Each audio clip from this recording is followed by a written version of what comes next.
Então, ó, além disso, como é sabido sobre o corpus platônico, não há apenas o problema da discussão sobre a autoria, mas também é preciso lidar com a tendência histórica da problematização de ordem de produção do autor. Então, veja, no outro extremo, surgiu os doidinhos de bairro, que eles queriam começar a que eles queriam dizer assim, ó, eu sei tanto sobre o autor que eu sei a ordem que ele escreveu, eu consigo analisar o psicológico do autor mudando no desenvolver da história das obras. Eu falo assim, essa obra é a primeira, essa é a segunda, essa é a terceira, essa é a quarta, e eu consigo mostrar assim, olha, o autor, a cabeça do autor, mudou de posição entre a primeira e a quarta. Na linha tal, você vê claramente que ele mudou a posição e da quarta para frente você vai ver essa posição alterada todas as vezes, a diferença entre essa posição e essa posição. Por exemplo, até a República não se falava de tripartição de alma, e etc, e etc, certo? E aí, quer dizer, isso é o extremo oposto do exagero. Isso é o extremo oposto do exagero. Você dizer assim, eu não consigo identificar um autor, então eu leio o que eu quiser do texto, isso é um extremo. Do outro extremo, você tem falando assim, ó, eu leio tanto o autor que eu consigo identificar no uso de termos, tipo assim, maneirismos de linguagem, quando o autor está mais velho em relação a quando ele estava mais novo, a ponto de dizer assim, ó, aqui o autor tinha 35 anos, ele já tinha casado, já tinha brigado com o primo, e, portanto, essa tese aqui é resultado desta briga com o primo que ele teve, tá ligado? Fazem isso com Platão em relação à visita em Siracusa. Ah, não, veja bem, Platão visitou Siracusa e viu como era a política e etc e tal, e mudou de ideia, aí quando a República é escrita, ela está num tempo, aí depois vem aí as leis ele mudou de ideia porque na biografia pessoal dele, quando ele foi para Siracusa e etc e tal, o pessoal vai por aí. E aí eu critico as duas teses, né? Não dá para fazer nada, é exagero. Você pode dizer qualquer coisa, é exagero pós-moderno. Você pode dizer qualquer coisa, é exagero que vem, e aí eu digo a literatura de onde vem. Eu mostro o texto para vocês. No Para Além do Bem e do Mal, Nietzsche diz expressamente: olha, até onde a vontade de verdade nos levou. A gente precisa trocar a vontade de verdade. Ele vai colocar o que no lugar? Vontade de potência. Porque a gente é impulso, porque a gente é afeto, porque a gente é não sei o quê, e etc. Você troca um reducionismo por outro, né? Então Nietzsche é falastrão, ele exagera. Ah, você tem que jogar a vontade de verdade fora. Em que circunstância você vai levar essa, essa, essa frase a sério? Em que circunstância você vai levar essa frase? É uma frase de efeito. É tipo imposto é roubo, tá ligado? É tipo imposto é roubo. Certo? É uma frase de efeito, é um exagero. Ninguém vai jogar a vontade de verdade fora, isso não existe. Mas a frase de efeito ela serve para propor uma proposta ética, né? Então veja bem, você ao invés de dizer, olha, isso é o verdadeiro, isso é o melhor possível, você voltar a um retorno de uma perspectiva que não é. Eu vi o João debatendo isso com o Link, tá errado, tá errado, tá errado, tá errado, tá errado e tá errado. Quando Nietzsche vai fazer a consideração de que a gente tem que voltar à moral antiga, pré-democrática, pré-ateniense, a referência não é Homero. Está errado. Não é como se fosse também. Como é que é o nome? Como é que é o nome? Utensilhagem mental, lá do pessoal da história do pensamento. Não é utensilhagem mental. Não é assim. No século VIII, os gregos pensavam assim. Aí no século V, os gregos pensavam assim. Isso está errado, gente. Entendem isso?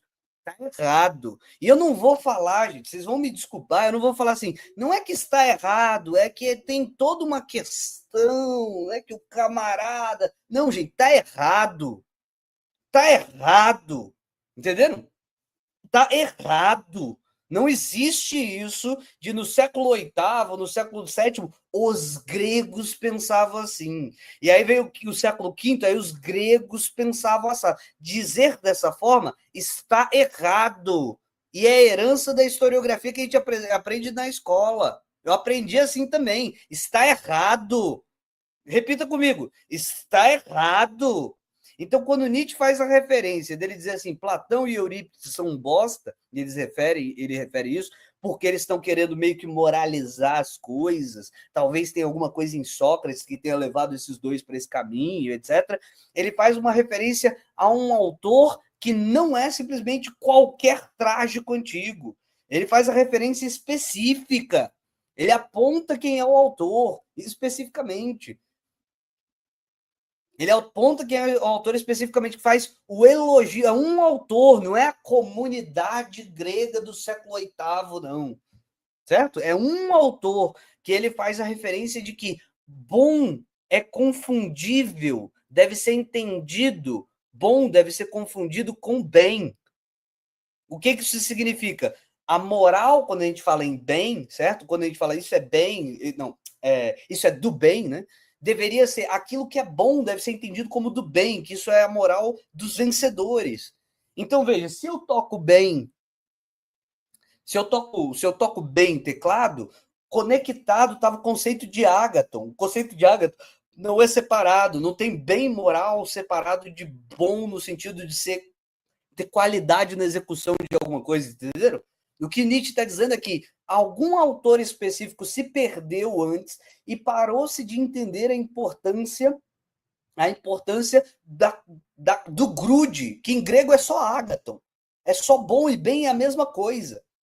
Isso é a moral do herói que Nietzsche prega. Ou seja, você tem que ter uma moral de que você tem que querer ser um bom músico. Você tem que ter uma moral de que você tem que querer ser um bom artilheiro, se você for jogador de futebol. E aí o que ele diz é que a moral do escravo, e o nome tem que ser essa, não adianta bagunçar, gente. A moral do escravo é a moral de quem não é bom. Para Nietzsche, a moral é do bom, aquele que é bom mesmo, aquele é bom na execução do que faz. Por isso que é aristocrática. Por isso que é aristocrática. É a moral do bom. Então, assim, se você é um grande militar, se você é um grande jogador de futebol, se você é um grande intelectual, isso é que deve ser o bem. Bem no sentido moral, aquilo que você busca, que você julga os outros quando não consegue alcançar. Percebe? No sentido moral, o bom. No sentido moral, o bom é uma coisa que você diz assim, ó, e você tem que fazer isso. Você coloca a dedo na cara dos outros e fala, você tem que fazer isso. Aí o que o Nietzsche está dizendo é o seguinte: a moral de um autor específico, não é o século VIII e de repente mudou, etc. Não é isso. Então a moral que é a que ele advoga é a moral de você tem que ser bom no que você faz. Então eu posso colocar o dedo na sua cara quando você falha. Quando você tenta ser um bom jogador de futebol e você falha, eu coloco o dedo na sua cara e falo, quem mandou você ser um merda? A moral de Nietzsche é essa. E aí o que ele está querendo dizer é o seguinte, ele está querendo dizer, olha, tente criar a sua vida, tente construir a sua vida tentando ser bom. Tentando ser bom naquilo que você se empenha a fazer. Ser um grande músico, ser um grande atleta, ser um grande intelectual, ser um grande youtuber, tente ser bom.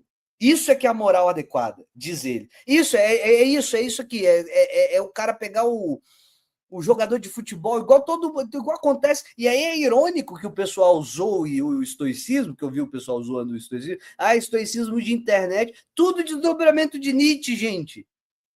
Tudo desdobramento de Nietzsche, esse estoicismo de internet, tá ligado?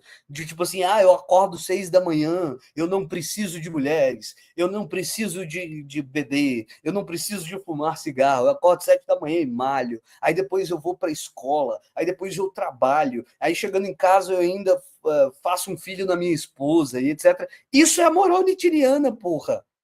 Isso é a moral nietzschiana. Tente ser o melhor possível naquilo que você pode ser bom. Tente ser o melhor possível naquilo que você pode ser bom. E é isso que deve ser o guia moral seu. Isso é a moral nietzschiana. Aí ele fala o quê? Que em contrapeso a isso, que é a moral do vencedor, a moral do Senhor, né? Ele vai dizer, a moral do Senhor é essa, você tenta ser bom. E aí, no final das contas, você vai ser ou não. Se você não for, se você vier com a moral do Senhor e não for bom, azar o seu. Mas o processo é esse, de tentar ser bom. É isso que te puxa eticamente. E aí ele contrasta isso com a moral que ele está querendo questionar, que é a moral daquela pessoa que, não conseguindo ser bom, olha para a pessoa que venceu e fala assim: ah, gente, esses caras que venceram são todos bandidos. Ah, gente, esses caras que venceram é porque eles são capitalistas. Eles venceram porque eles roubaram dinheiro das outras pessoas. Ah, gente, eles venceram, mas olha só, é igual o outro cara tá falando aqui, né? Ele tem um canal no YouTube, aí tenta diminuir a outra pessoa, né? Aí tenta diminuir a outra pessoa. Ele tem um canal no YouTube, ele acha que ele é grande porque ele tem um canal no YouTube, é só um ditador. É só um ditador. Isso é o Nietzsche falando, gente. Político é tudo ladrão, exatamente. Político é tudo ladrão. Político é tudo ladrão. Rico é tudo burguês. Ah, mas você consegue essa posição aí porque você é branco. Então, assim, meu Deus do céu. Isso. Beleza, você concorda comigo, mas você é da periferia, então peça desculpa. Veja, isso é tudo contra o qual o Nietzsche lutava. Não é como se eu precisasse, queridos, arrancar uma frase de Nietzsche em que isso está colocado. É a obra inteira. A obra inteira de Nietzsche é sobre isso que eu estou falando. E aí o pessoal quer, não, mas deixa eu citar aqui em 500D, deixa eu mostrar 900 livros. É a obra inteira dele é sobre isso. A obra inteira dele é sobre isso. Inteira. Não é uma frase escondida, não é uma carta que ele enviou para a irmã, não é, ah, meu Deus, mas isso aí é culpa dos nazistas. Não, é a vida inteira dele. A vida inteira dele ele estava dizendo isso, ó. As pessoas tentam diminuir, segurar os outros. Aí o cara ganha o Oscar e você fala assim, ganhou o Oscar, mas porque é branquelo, etc e tal. Como é que eu sou o cara que joga o Nietzsche na lata do lixo e não considero... O que eu estou dizendo é que Nietzsche, se ele é exagerado, ele dá em nazismo como deu, gente.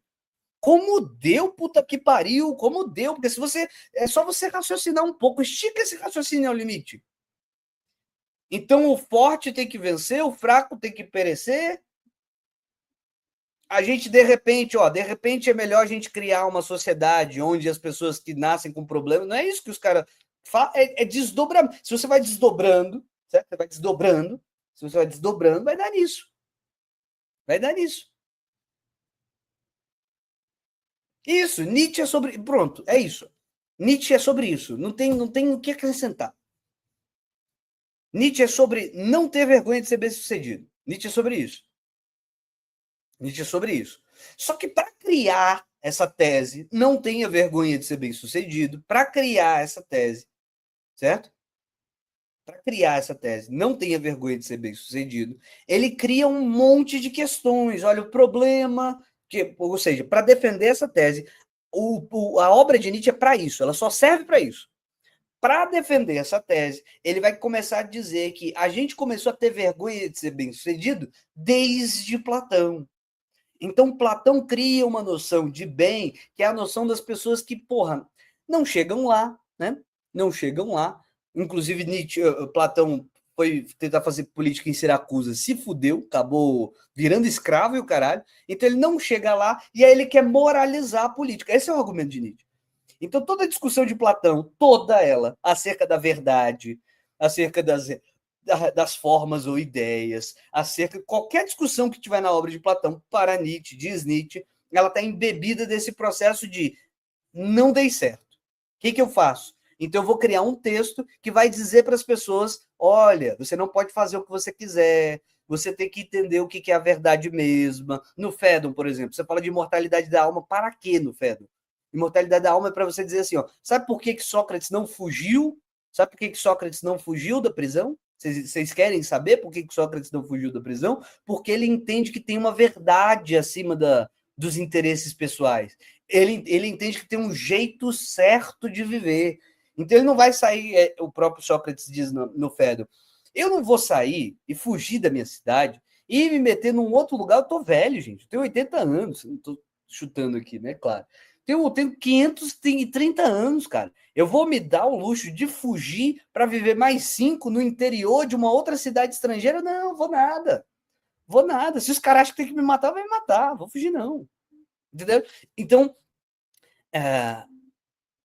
Platão justifica a morte de Sócrates, o assassinato que Sócrates sofreu da democracia ateniense, dizendo assim: não é porque ele estava com a verdade, percebe? Ele estava com a verdade. O Nietzsche diria numa circunstância assim: com a verdade é o caralho, tem que fugir, tem que dar a volta por cima, voltar e matar todo mundo. Quero nem saber, como Alcibiades fez, né? Como Alcibiades fazia. Então Alcibiades foi caçado pela democracia, ele foge, vai primeiro para Esparta, come a mulher do rei espartano, foge, vai para Pérsia. Dentro da Pérsia, ele entra no poder da Pérsia, fica dentro da corte persa de um sátrapa, que com um governador local, influencia o sátrapa a apoiar Atenas para ele ganhar prestígio de novo e ele volta aclamado para Atenas. Certo? Então ele faz um negócio em Atenas que gera indignação popular. Ele é caçado. Ele vai trabalhar no time adversário de Atenas. Ele vai para Esparta. Lá em Esparta, ele come a mulher do rei e foge de lá porque está sendo perseguido. Vai para Pérsia, que era digamos, neutro em relação àquela disputa. Ele convence o sátrapa na base da manipulação a ele apoiar Esparta e depois deixar de apoiar Esparta e apoiar Atenas, e aí ele volta para Atenas aclamado pela população. Aclamado, tipo assim, ele é o nosso salvador. Isso para Nietzsche é que é política. Para Nietzsche, política é isso. Os caras vão jogar contra você, você vai... Onde que está escrito isso? Isso está escrito em Tucídides, nos livros finais de Tucídides, e nas Helênicas de Xenofonte, e como é que é o nome do terceiro? Tem um terceiro também, que eu não lembro agora. Que é um historiador mais tardio. Diodoro Cronos, lembrei. Diodoro Cronos. Está em Diodoro Cronos, eu acho. Aí eu não vou lembrar o livro, eu vou estar errado, vai ficar feio. Mas nos livros finais, oitavo, nos livros finais de Tucídides, nos 2 primeiros livros de Xenofonte Helênicas, acho que vai até o terceiro livro, se não me engano, meu, é que eu já não lembro mais de nada disso. E no Diodoro Cronos, tá? Aí o Diodoro Cronos eu não vou chutar qual é o livro, não, porque eu não lembro. Tá certo? Então, assim, então para Nietzsche é isso que é política de verdade, entendeu? Para Nietzsche é isso que é política de verdade. Você faz o que é interesse para você, porra. Você faz para ser um grande homem, para construir uma grande nação. E se essa nação não te quiser? Chuta a nação e vai para outro país. Queira nem saber. Queira nem saber. Isso é Nietzsche, gente. Nietzsche é assim. Nietzsche é assim. Não um velho de 70 anos sendo morto pela democracia, falando: não, eu vou ficar aqui, vou morrer porque estou com a verdade. Esse aqui é o jeito certo de viver a vida, certo? Entenderam? Aí o Nietzsche escreve toda uma teoria, toda uma história, toda uma justificação para defender essa tese. Não tenha vergonha de ser bem-sucedido. É isso. Enquanto quem tem que no texto de Platão, o Alcibiades vai dizer: não, veja bem, o Alcibiades ele está errado, ele não conheceu a verdade. E é por isso que ele tem esse comportamento assim. É contra isso que Nietzsche está jogando, não é contra outra coisa. Eu garanto 100% para vocês. Eu aposto a minha mão com vocês que é isso que Nietzsche está dizendo, certo? Eu aposto a minha mão que é isso que Nietzsche está dizendo, porque eu sei que é, porra. Não tem nem dúvida, não tem o menor pingo de dúvida. Não tem o menor pingo de dúvida. Aí o que acontece? O que acontece?